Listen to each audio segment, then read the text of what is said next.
Hi everyone, welcome to the channel or welcome back. So say you've been looking for a therapist. Maybe you go on Psychology Today. You'll see some specialties there, something like dialectical behavioral therapy, psychodynamic, and you're just like, huh? For someone who is just jumping into therapy, and you may just think, oh, they're just gonna give me some advice, help me out, boom, boom, I'm out of there, right? Well, that's not exactly it. We go deeper and we try to figure out the underlying issues that may be occurring. So today we're going to be talking about one of those therapies, cognitive behavioral therapy, or CBT as I'll be referring to it throughout this video. Now this is just going to be a general overview. It's not going to be too in-depth. It's just to help you get an idea of how this works and how it could possibly help you and maybe a preference for you later on in the future. So what is CBT?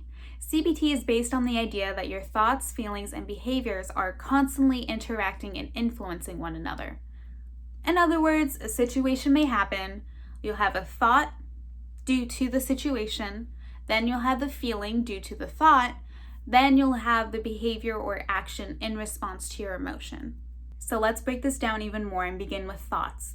Usually our thoughts can be assumptions-based, and there are two types of assumption thinking that can be pretty harmful.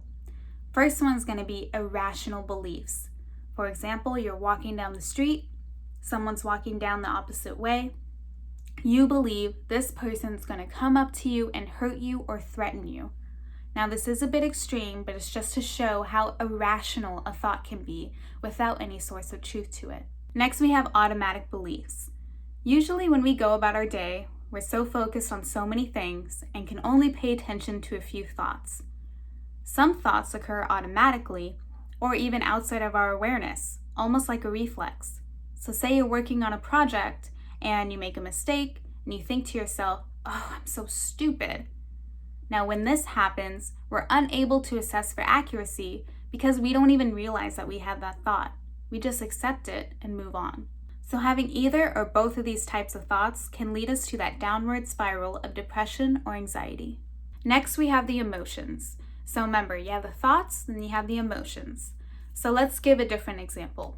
Say that you say hi to a friend, but they don't reciprocate the same warmth back to you.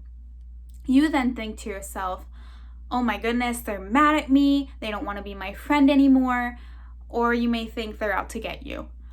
So with a different perspective, you would think, oh, maybe they're just going through something right now, maybe they just need space, or they're not in the mood to talk. I can come back to them at a later time.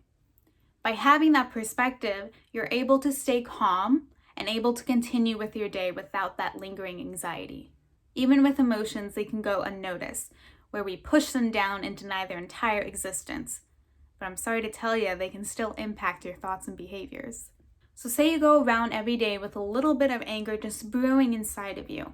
Now it's going to go unnoticed to you because it's constantly there, but it is in the background piling and piling more anger until you erupt on whatever unfortunate outlet is there for you. This is why it's so important to identify and acknowledge what we are feeling in order to create change. So you've had the thought, you experience an emotion, now it's time for the behavior. Now these are happening constantly and usually they're not very important. See, for me right now, I speak with my hands, so they're going crazy down here. But sometimes we act in a way that hurts others rather than helps. So let's go back to that other example, the friend who doesn't show you warmth. Again, you think, oh, they don't want to be my friend, they're done with me, they're mad at me. And so your behavior then becomes, I'm never going to speak to them again, and I'm going to avoid them at all costs. The different perspective would be, they're probably going through something, they probably don't want to talk right now, so your behavior would then be, I'm going to give them space, and I'll come back to them later to check in with them. So the negative thinking would be more common among those with anxiety and depression, and they will continue to interpret some situations as negative, whereas the other perspective would have more healthier relationships and take a more neutral stance. Now, I know this was a lot of information to take in. We haven't even gone over the coping skills or the other negative ways of thinking. But remember, this is just a general overview to give you an idea of what CBT focuses on. And if you feel that you gravitate towards this negative thinking style or other examples in this video, then maybe CBT is a start for you. And remember that a lot of us have had to go through this, rewire our thinking too. Trust me, it just takes time. You got this.